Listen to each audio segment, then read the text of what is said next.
Hi, ESL 34. So the last time that we left off with the alchemist and our friend Santiago, they were discussing the Emerald Tablet and how that was the essence of all of the understanding of alchemy.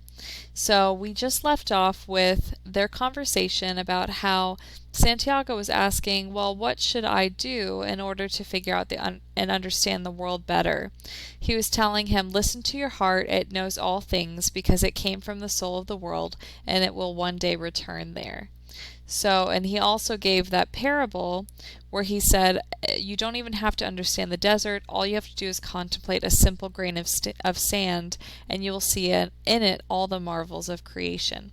So that's where we left off, and they're headed towards the pyramids in order to pursue Santiago's personal legend.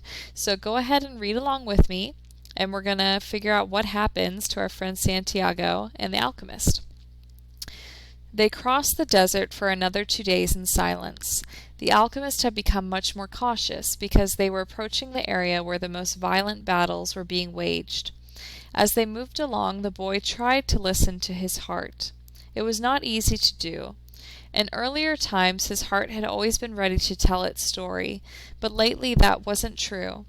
There had been times when his heart spent hours telling of its sadness, and at other times it became so emotional over the desert sunrise that the boy had to hide his tears. His heart beat fastest when it spoke to the boy of treasure, and more slowly when the boy stared entranced at the endless horizons of the desert. But his heart was never quiet, even when the boy and the alchemist had fallen into silence. "Why do we have to listen to our hearts?" the boy asked when they had made camp that day. "Because wherever your heart is, that is where you'll find your treasure." "But my heart is agitated," the boy said. "It has its dreams, it gets emotional, and it's become passionate over a woman of the desert. It asks things of me, and it keeps me from sleeping many nights when I'm thinking about her." "Well, that's good. Your heart is alive. Keep listening to what it has to say." During the next 3 days, the two travelers passed by a number of armed tribesmen and saw others on the horizon. The boy's heart began to speak of fear. It told him stories it had heard from the soul of the world, stories of men who sought to find their treasure and never succeeded. Sometimes it frightened the boy with the idea that he might not find his treasure, or that he might die there in the desert. At other times it told the boy that it was satisfied, it had found love and riches. "My heart is a traitor," the boy said to the alchemist, when they had paused to rest the horses. "It doesn't want me to go on." "That makes sense," the alchemist answered. "Naturally, it's afraid that in pursuing your dream you might lose everything you've won." "Well, then why should I listen to my heart?" "Because you will never again be able to keep it quiet. Even if you pretend not to have heard what it tells you, it will always be there inside you, repeating to you what you're thinking about life and about the world." "You mean I should listen even if it's treasonous?" "Treason is a blow that comes unexpectedly. If you know your heart well, it will never be able to do that to you, because you'll know its dreams and wishes and will know how to deal with them. You will never be able to escape from your heart, so it's better to listen to what it has to say. That way you'll never have to fear an unanticipated blow." The boy continued to listen to his heart as they crossed the desert. He came to understand its dodges and tricks, and to accept it as it was. He lost his fear and forgot about his need to go back to the oasis, because one afternoon his heart told him that it was happy. "Even though I complain sometimes," it says, "it's because I'm the heart of a person, and people's hearts are that way. People are afraid to pursue their most important dreams because they feel they don't deserve them, or that they'll be unable to achieve them. We, their hearts, become fearful just thinking of loved ones who go away forever, or of moments that could have been good but weren't, or of treasures that might have been found but were forever hidden in the sands. Because when these things happen, we suffer terribly." "My heart is afraid that it will have to suffer," the boy told the alchemist one night as they looked up at the moonless sky. "Tell your heart that the fear of suffering is worse than the suffering itself, and that no heart has ever suffered when it goes in search of its dreams, because every second of the search is a second encounter with God and with eternity. Every second of the search is an encounter with God, the boy told his heart. When I have been truly searching for my treasure, every day has been luminous, because I've known that every hour was a part of the dream that I would find it. When I have been truly searching for my treasure, I've discovered things along the way that I never would have seen had I not had the courage to try things that seemed impossible for a shepherd to achieve. So his heart was quiet for an entire afternoon. That night the boy slept deeply, and when he awoke, his heart began to tell him things that came from the soul of the world. It said that all people who are happy have God within them, and that happiness could be found in a grain of sand from the desert, as the alchemist had said, because a grain of sand is a moment of creation, and the universe has taken millions of years to create it. Everyone on earth has a treasure that awaits him, his heart said. We, people's hearts, seldom say much about those treasures, because people no longer want to go in search of them. We speak of them only to children. Later, we simply let life proceed in its own direction, toward its own fate.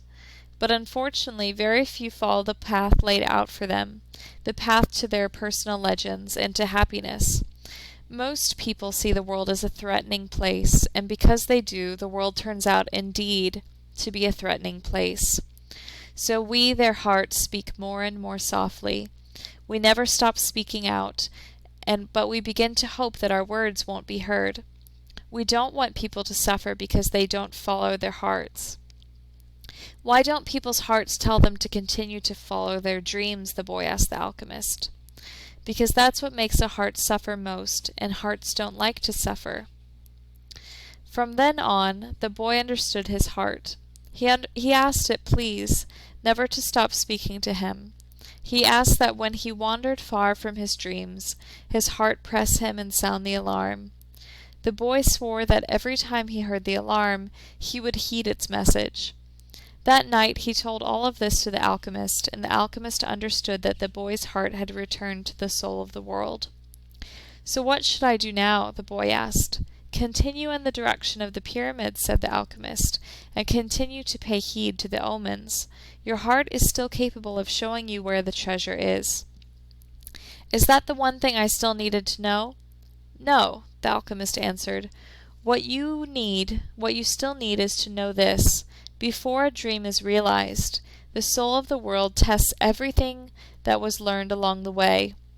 It does this not because it is evil, but so that we can, in addition to realizing our dreams, master the lessons we've learned as we've moved toward that dream. That's the point at which most people give up. It's the point at which, as we say in the language of the desert, one dies of thirst just when the palm trees have appeared on the horizon. Every search begins with beginner's luck, and every search ends with the victors being severely tested. The boy remembered an old proverb from his country.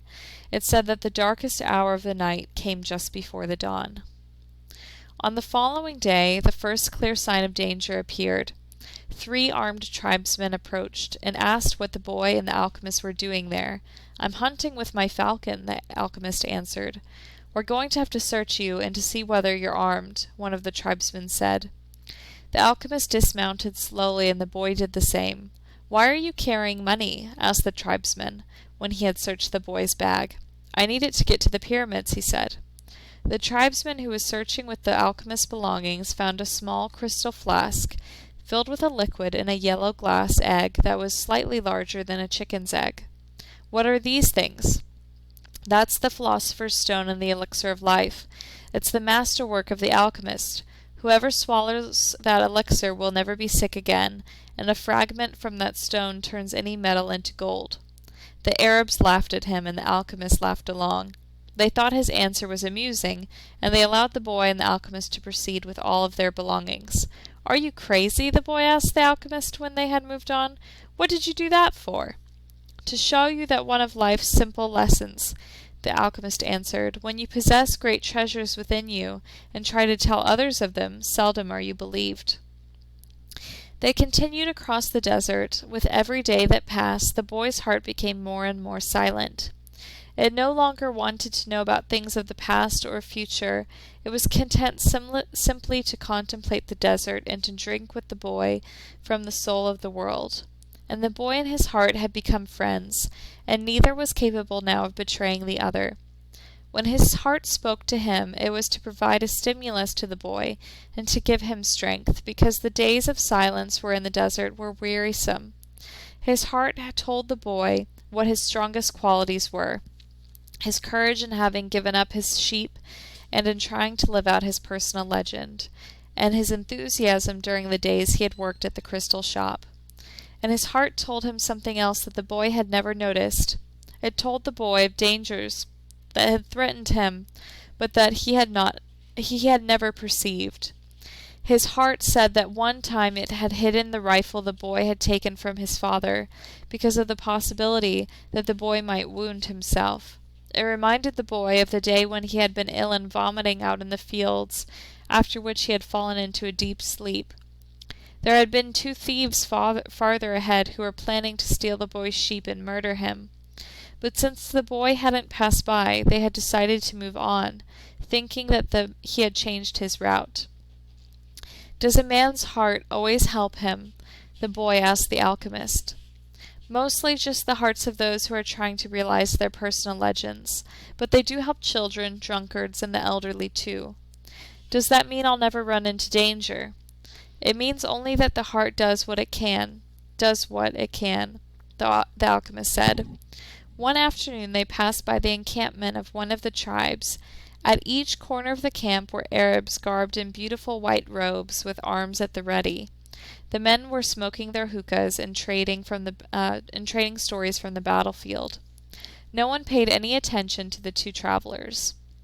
"There's no danger," the boy said, when they had moved on past the encampment. The alchemist sounded angry. "Trust in your heart, but never forget that you're in the desert.